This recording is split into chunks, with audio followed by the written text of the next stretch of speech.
Изпълнителна агенция по горите като партньор в проект подпомагане на страните от Централна и Източна Европа при разработване на стратегии и планове за действие за биоикономиката е поела задължението и изпълнява следните по-важни дейности по съответните работни пакети от проекта. Работен пакет 1 – управление и координация на проекта. Там работим по задача 2, свързана с докладване на Европейската комисия. По работен пакет 2 – базисна оценка и картиране. До момента е извършена тази базисна оценка на състоянието на биоикономиката в целевите страни под проекта и конкретно в България, като са определени съответни критерии за устойчивост и индикатори за ефективност. Работен пакет 3 – ангажиране на заинтересованите страни. На първо място са картирани и идентифицирани заинтересованите страни, които са разделени в различни категории, чрез онлайн инструмента miro.com.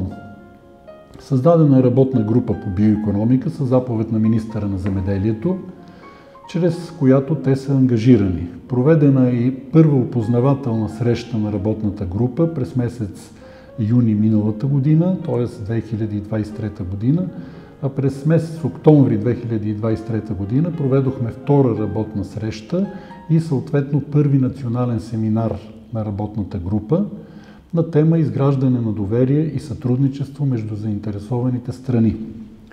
Изготвена е обща стратегия за ангажирането им, като за всички партньори по проекта, в това число и за България. В рамките на първите две срещи на работната група на заинтересованите страни са изготвени проекти на визия и 5 стратегически цели за изготвяне на бъдеща стратегия за развитие на биоикономиката в България, заедно с съответните действия, които трябва да подпомогнат изпълнението на стратегическите цели. Работен пакет 4 – електронни решения за устойчиво управление и зелен преход. Тук са създадени 4 електронни платформи, в които Изпълнителна агенция по горите като партньор има значителен принос, чрез изпращане на наличната информация за развитие на биоикономиката в България.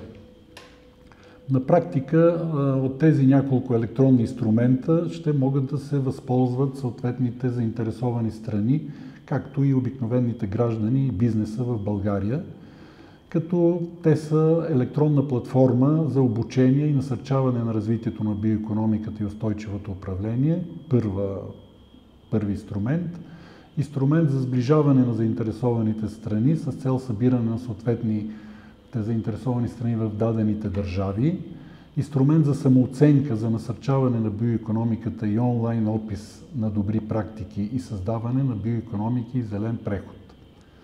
Работен пакет 5 – трансфер на знания и изграждане на капацитет. Изготвена е съответна стратегия за трансфер на знания и програма за обучение в областта на биоикономиката за всички партньори по проекта, която има конкретна част за България. Проведен е първи международен уебинар на тема трансфер на знания и изграждане на капацитет по отношение финансиране и международен опит в стратегиите за сътрудничество и биоикономика. Създадена е конкретна секция за трансфер на знания в официалния уебсайт на проекта, където могат да се видят всички предстоящи и проведени събития, както и конкретна информация за тях. Проведени са редица срещи и инициативи между страните партньори с цел сближаване, независимо от съответните национални особености. Работен пакет 6 – политика и пътни карти за национални стратегии и планове за действие за развитие на биоикономиката. Разработват се общи протоколи и методи за изготвяне на стратегията за биоикономика, както и насоки за ново сътрудничество и организации. Разработване на национални концепции за стратегии за биоикономиката. На практика този работен пакет е в основата на проекта, тъй като чрез него ще бъдат създадени конкретни концепции и планове за действие, както и пътни карти за развитие на биоикономиката в съответните държави. Работен пакет 7 е последният съществен работен пакет по проекта и той е разпространение и устойчивост на проекта. По него се извършват дейности за комуникация и повишаване на информираността, осведомеността, разпространението и сътрудничеството на дейности, свързани с биоикономиката, както и на проекти, свързани с биоикономиката. Създадена уеб страница на проекта, социални профили, както и секция на проекта в интернет страницата на Изпълнителна агенция по горите. В нея се публикува ежемесечен бюлетин, както и се съобщават по-важните новини и информации относно изпълнението на проекта и събитията, свързани с развитието на биоикономиката. Работи се за подобряване на експлоатационните качества и устойчивостта на резултатите от проекта. Работен пакет 7 ще разработи целенасочена стратегия за комуникация и разпространение на резултатите, ще подпомогне обмена на най-добрите практики между държавите от консорциума, който изпълнява проекта, както и прилагането на стратегиите за биоикономиката и плановете за действие на национално ниво. Добре дошли, уважаеми дами и господа, членове на работната група. Добре дошли, уважаеми колеги. Защо е толкова важно България да има пътна карта и национална стратегия в областта на биоикономиката? Това се дължи на факта, че чрез развитието на биоикономиката страната ни ще има възможност да подпомага укрепването на връзката между икономиката, обществото и околната среда. Предвид факта, че биоикономиката обхваща всички сектори и свързаните с тях услуги и инвестиции за производство, преработка, употреба и консумация на биологични ресурси, в това число екосистемни услуги, е необходим междусекторен подход за сътрудничество. Той може да бъде постигнат чрез синхронизиране на действията в различните биоикономически сектори и чрез разработване на пътна карта и национална стратегия за развитие на биоикономиката. Много важен елемент за постигане на тази цел е трансфера на знания и изграждане на капацитет сред заинтересованите страни. Без да влизам в подробности, тъй като конкретната информация ще бъде представена в презентациите, както каза господин Тришков през днешния ден, но статистическите данни на брутната добавена стойност и броя на заетите в биоикономиката показват, че за България най-много, около 85% от работните места, са заети в областта на земеделието и хранително-вкусовата промишленост. И те създават около 76% от брутната добавена стойност на биоикономиката в страната. Много се радвам така да видя всички заинтересовани лица от сектор гори на днескашната кръгла маса. Това показва, че Агенцията по горите за пореден път с разработването на проекти и участието по проекти успява да хване фокуса в актуалните теми, които са в обществото. Знаете, биоикономиката е една от новите модерни направления и стратегии на Европейския съюз, така че ние не трябва да се отдалечаваме от нея. Трябва максимално да се опитваме да следваме техния ход и да се възползваме от данните невъзможности. Уважаеми господин заместник-министър, уважаеми господин Райчев, уважаеми колеги, аз съм участвал във всички срещи до тук и, както знаете, винаги съм подкрепил бурното и широко обхватно развитие на биоикономиката и особено това, което има по-голямо отношение е свързано с дървесната биомаса. Предвид факта, че е разработен нов стратегически документ, искам да поставя нещата и от друг аспект, да погледнем нещата. Биоикономиката и особено тази част, която е свързана с дървесната биомаса, е много силно свързан сектор с останали видове преработки и други промишлености. Това поставя нашия сектор в голяма доза зависимост от развитието на тези свързани сектори с пакетно производство, с мебелно производство, с енергийно производство, което ни поставя в много сериозна зависимост от тези сектори и тяхното забавено развитие влияе силно негативно на нашия сектор. Тоест, ако не произвеждаме стоки, крайни продукти с кръгова икономика или с много наброй високоефективни преработки, т.е. с много веществен труд, с много добавена стойност, ние сме изправени пред ситуация, в която нашето производство не е устойчиво.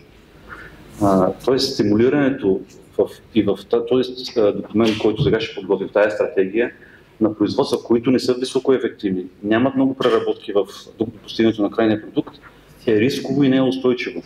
Сегашната пазарна ситуация в момента на пазара на дървесина категорично го потвърждава това нещо и ние може би трябва да преосмислиме нашата подкрепа или декларативна подкрепа в стратегически документи. В Лесотехническия университет се развива учебна, научно-изследователска и внедрителска дейност в областта на горското стопанство, което е характерно само за нашия университет, което пък е от своя страна един от с най-големите потенциали за биоикономиката. Участието на Лесотехническия университет ще донесе обмяна на опит и трансфер на знания за прилагане и за смекчаване на бариерите пред прилагането на биоикономиката. Здравейте, казвам се Валентин Чамбов, директор съм на Югозападно държавно предприятие. Предприятието има 38 поделения, териториални поделения, държавни горски и ловни стопанства в 8 области от страната. Предоставя на пазара около 1 милион кубически метра дървесина. Ние сме в ролята на доставчик и на производител на суровината, така че имаме, като държавно предприятие, имаме задължението да извадиме над 1 милион кубически метра на пазара на дървесина. От нас стартира първата фаза на кръговата биоикономика, т.е. с нашето производство започва да се върти колелото на биоикономиката. Освен това, за да има устойчиво производство, ние извършваме много други зелени дейности, свързани с възобновяването на горските ресурси на страната и поддържането на тяхното състояние в добра кондиция. Ще получим различни представи как другите колеги в други държави и в България виждат развитието на биоикономиката и къде е ролята на дървесната биомаса в тази биоикономика и подготовката за изготвяне на един стратегически документ, да има и тази гледна точка, а именно гледната точка на доставчиците и производителите на суровина, в случая на дървесна горска биомаса. Аз съм Антони Стефанов, председател на управителния съвет на Булпрофор, която е организация на частно практикуващи лесовъди и горски предприемачи. И в тази си функция те фактически имат всекидневна, ежедневна връзка с горите и с управлението на горите, устойчивото управление по цялата производствена верига от гората, първична трансформация на дървесината и нейната експедиция. Така че това е към Булпрофор, но в същото време аз съм управляващ съдружник и на фирма Пролес, която извършва горска инвентаризация и горско-стопанско планиране. А горско-стопанското планиране е, така да се каже, фундамента на устойчивото управление на горите и е във връзка пряка с това, което проистича в горите. Целият възобновителен процес и цялата производствена верига след това зависят от това, което излиза от гора, това, което го има в гората и това, което се извършва в гората. И после в функцията е още една функция, а това аз съм председател на съвета за устойчиво управление и сертификация на горите в България или ПЕВК България. Това е програмата за одобряване на сертификацията в европейската сертификация в горите. Очакваме и тази работна група и фактически и тази програма да посочи дали и в какъв аспект точно трябва да се интегрират усилията, за да може да се преодолеят такива противоречия и да се излезе напред, за да се постигнат целите на тази стратегия за биоикономика. Още една посока има, това е да се научиме по-добре да комуникираме помежду си в различните заинтересовани групи и лица, потребители, научна общност, управленската функция, като политика за насърчаване на това сближаване на различни гледни точки в случая за нашите цели на проекта за принос към стратегията за биоикономика. Вторият национален семинар на работната група по биоикономика е с наименование "Изграждане на трансфер на знания и капацитет сред заинтересованите страни по биоикономика в България". Основната идея и основната цел е изграждането на пътна карта за развитие на биоикономиката, която в последствие да бъде използвана за стратегия за развитие на биоикономиката, която да бъде национална и надсекторна. В подкрепа на тези действия в хода на проекта до този момент са разработени няколко онлайн инструмента за насърчаване на биоикономиката, като те са представени по-конкретно в семинара на работната група с примери и съответно обратна връзка от заинтересованите страни. В края на семинара беше направено едно проучване сред заинтересованите страни и присъствалите на семинара, в което те изразиха своите мнения и възгледи относно секторите на биоикономиката, как те подкрепят развитието и по какъв начин става трансфера на знания, за да бъде достъпен до всички заинтересовани страни.